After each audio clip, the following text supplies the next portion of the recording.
ఖమ్మం నగరంలో నవంబర్ 24వ తేదీ ఆదివారం కమ్మ వన సమారాధన మహోత్సవ ఏర్పాట్లను ఖమ్మం అర్బన్ పార్క్ వెలుగు మోట్లలో ఏర్పాటు చేయడమైనది. ఇందులో భాగంగా సోమవారం ఖమ్మం మహాజన పెద్దలు గౌరవనీయులు ఎర్నినేని రామారావు, గుడివర్తి నాగేశ్వరరావు, రావురి సైదుబాబు, నల్లమల్ల వెంకటేశ్వరరావు, సండ్ర రాంబాబు, కర్ణాటి సీతారామలు తదితరుల పెద్దలు ఏర్పాట్లను పరిశీలించి తగు సూచనలు చేసి ఎటువంటి ఇబ్బందులు తలెత్తకుండా తెలంగాణ వంటకాలతో ఏర్పాట్లు చేస్తున్నామని వారు అన్నారు. ఈ నెల 24 ఆదివారం నాడు జరుగు వనమహోత్సవానికి అందరూ తప్పనిసరిగా రావాలి. ప్లస్ ఈ సంవత్సరం చిరుకురూరు తోట నుంచి వెలుగుమట్ల పార్క్కి మార్చడం అనేది, ఎందుకంటే ఇక్కడ అంతా బాగుంది అనే ఉద్దేశంతో ఇక్కడికి మార్చడం.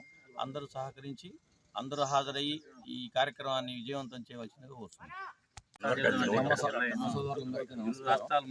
ఈ నెల 24వ తారీఖు వనభోజనాలు వెలుగుమట్ల పార్కులో నిర్వహించడం అవుతుంది. దీంట్లో సాంస్కృతిక కార్యక్రమాలు, కల్చరల్ ప్రోగ్రామ్స్ ఉంటాయి. మన ఖమ్మం జిల్లా ప్రజలందరూ తప్పక హాజరు కావాలని కోరుకుంటున్నాం. ఈ నెల 24వ తారీఖు రోజు ఆదివారం రోజున ఖమ్మం మహాజన సంఘ ఆధ్వర్యంలో కమ్మవారి వనభోజన కార్యక్రమాలు ఏర్పాటు చేయడం జరిగింది. ఇది వెలుగుమట్ల అర్బన్ ఫారెస్ట్ పార్కులో నిజమైన వనంలో ఏర్పాటు చేయాలని ఈ సంవత్సరం వినూత్న రూపంలో అధిక సంఖ్యలో ఇరు రాష్ట్రాల్లో ప్రజలు కమ్మ సోదరులందరూ పాల్గొని అధిక సంఖ్యలో దీన్ని విజయవంతం చేయాలని, దీన్ని నిజమైన వనంలో పెట్టాలని ఈసారి అర్బన్ ఫారెస్ట్ పార్క్లో పెట్టడం జరిగింది. దీనికి అధిక సంఖ్యలో పాల్గొని ఈ కార్యక్రమాన్ని విజయవంతం చేస్తారని కోరుచున్నాము. ఇంతకుముందు గతంలో కూడా గత 15 సంవత్సరాల నుంచి ఇరు రాష్ట్రాల్లో కమ్మవారి వనభోజనాలు అధిక సంఖ్యలో వనభోజనాలు నడుస్తాయంటే అది ఖమ్మం జిల్లాలో ఖమ్మం హెడ్ క్వార్టర్లో నడుస్తాయి. అంతకంటే ఇంకా ఎక్కువ మొత్తంలో ఈసారి చేయాలని భావిస్తున్నాము.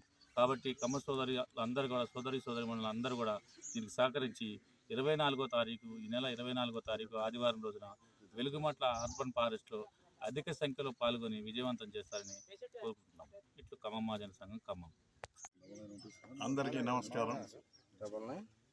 ఖమ్మ సోదరిమణులందరికీ కూడా ఖమ్మంలో జరిగే 24వ తారీఖు ఆదివారం నాడు జరిగే ఖమ్మ మహాజన సంఘం తరఫున జరిగే వనభోజనాల కార్యక్రమానికి అందరూ రావాల్సిందిగా మన ఖమ్మ మహాజన సంఘం నుంచి ఆహ్వానిస్తున్నాం.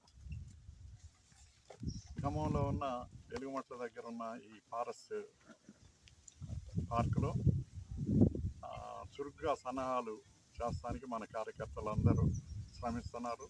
రేయింబగళ్ళు మన ఈ కార్యక్రమం కూడా దిగ్విజయం కావాలి అని అందరూ ఖమ్మ సోదరి మాట్లాడి అంటే ఈసారి వనభోజన కార్యక్రమానికి ప్రతి సంవత్సరం కూడా 30,000 మంది వస్తారు. అంటే ఈ సంవత్సరం ఇంకా 40,000 మందికి ఏర్పాట్లు. మెనూ కూడా మన సాంప్రదాయం ప్రకారం మన వనభోజనాలకి అరిస, తెలుగింటి వంటలు అరిస, ఉసిరికాయ చట్నీ, సొరకాయ దప్పడం, ఇట్లా వినూత్న రకమైన మెనూ రకరకాల వంటలతోనే ఈసారి వడ్డించడం జరుగుతుంది. కాబట్టి అదేవిధంగా